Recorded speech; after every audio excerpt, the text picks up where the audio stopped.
En el vídeo de hoy haré un breve repaso de nuestras apreciadas tarjetas gráficas desde que salieron hace ya muchos años hasta la actualidad. Venga, adentro vídeo. Zombie Apocalypse.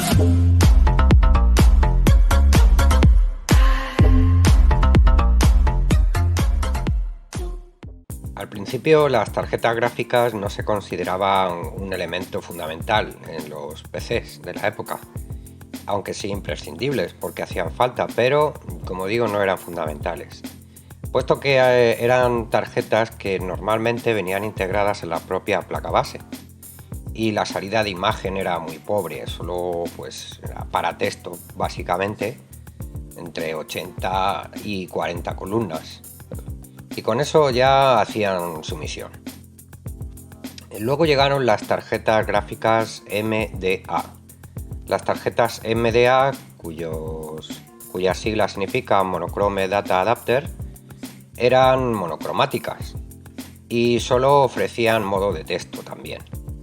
Esto es algo que hoy os puede parecer un poco raro, pero en aquella época los ordenadores se utilizaba para eso, básicamente, para procesar textos y números.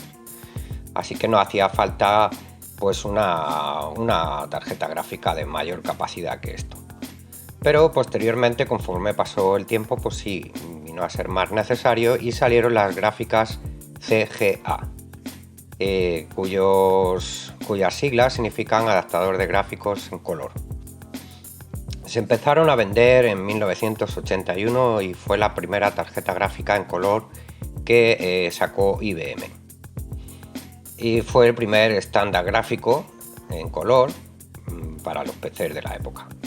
Solían tener entre 16 KB de memoria de tipo VRAM y trabajaban a una resolución de 640 x 200, tanto en el modo de texto como en el modo gráfico, y soportaban una paleta de colores de 16, de los cuales solamente podían mostrar 4 colores a la vez, con una resolución de 320 x 200 píxeles.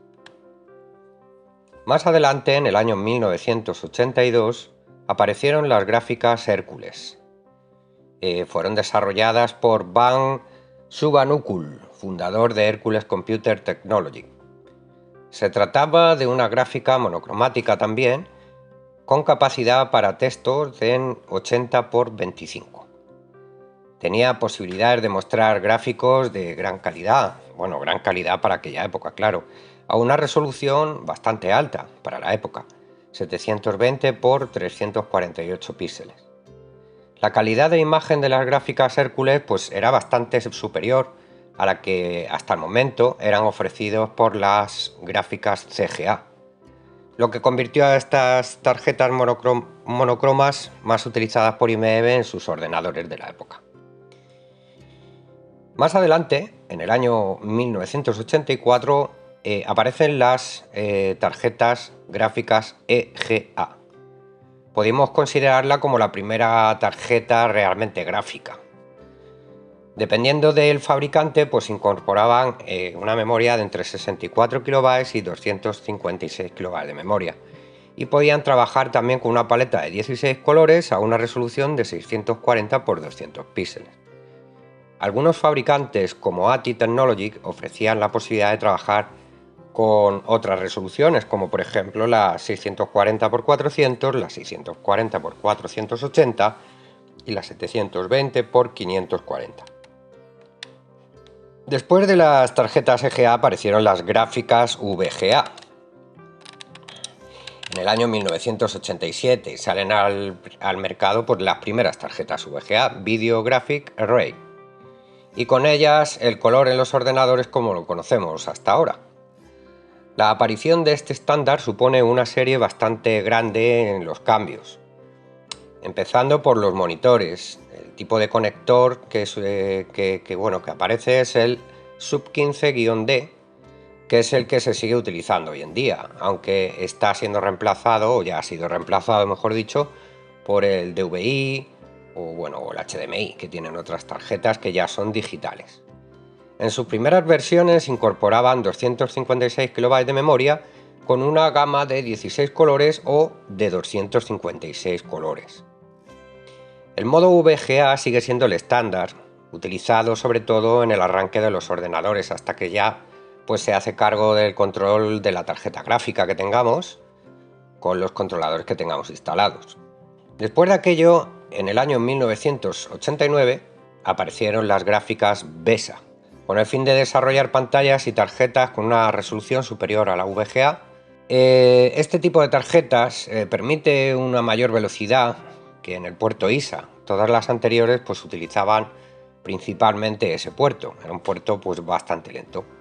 Era utilizado ese puerto hasta que apareció los puertos PCI, que eran más rápidos, puesto que tenían un bus de 32 bits y una frecuencia de 33 MHz, dando un ancho de banda de 160 MB por segundo, con lo cual pues permitían a tarjetas más potentes resoluciones más altas, de 800 x 600, y ello pues ampliaba notablemente la cantidad de colores que se podían mostrar en pantalla.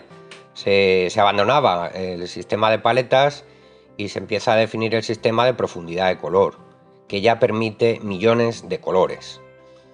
Después de las gráficas VESA tenemos las gráficas Super VGA. Aparecen también en ese año, en el 1989, pero ofrecen resoluciones más altas, de 1024 x 768 y hasta 2 MB de memoria de vídeo. Ya en 1990 aparece el estándar XGA, Extended Graphic Array.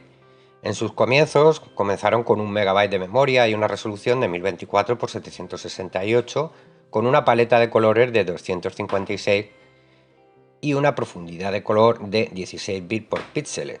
A partir de ese momento es más difícil encuadrar las tarjetas gráficas, ya que en la actualidad se siguen utilizando los estándares Super VGA y XGA, pero la lucha se ha centrado en el desarrollo de chips cada vez más potentes, memorias que llegan a tener gigabytes de capacidad y funciones muy dedicadas sobre todo al mundo gaming, al mundo de los juegos. En 1995 aparecen las primeras gráficas 2D, 3D, de la mano de Matrox, de Creative, de S3 y de ATI, que muestran todo un mundo de posibilidades en cuanto a los gráficos se refiere. En el 97, cuando 3DFX aparece en escena y presenta sus tarjetas Voodoo, posteriormente las Voodoo 2, así como Nvidia y sus TNT o las TNT2, unas tarjetas muy potentes y muy revolucionarias en cuanto a tecnología en la época, y fueron las verdaderas precursoras de las tarjetas que tenemos hoy en día de gama alta, incorporándose a partir de ese momento tecnologías como por ejemplo las APIs OpenGL, DirectX y demás, que han hecho posible por los resultados y los rendimientos que tenemos hoy en día y que tan familiares nos resultan. Pero esos incrementos en el rendimiento plantean un problema, y es que se llega al máximo que el puerto PCI puede ofrecer, creándose un auténtico cuello de botella entre la comunicación de la gráfica y de la placa base. Por tanto, habría que plantearse crear un nuevo puerto. En este caso sería el puerto AGP, que sería una evolución, pues eso, del que teníamos hasta el momento, que era el PCI. Y esto es todo por hoy, amigos. Aquí lo voy a dejar. Espero que os haya gustado este repaso por la evolución de las tarjetas gráficas desde pues, sus orígenes prácticamente, para que entendamos un poco de dónde venimos, de dónde vienen esos componentes tan preciados por nosotros, sobre todo hoy en día que son tan caras. Y nada, si os ha gustado, pues dejadme ahí vuestro like, suscribiros si aún no estáis, gracias por pasaros por el canal, por ver el vídeo, y dejarme vuestros comentarios si tenéis alguna de estas tarjetas, si la habéis tenido, cuál es vuestra favorita, en fin, lo que os apetezca. Un saludo y gracias.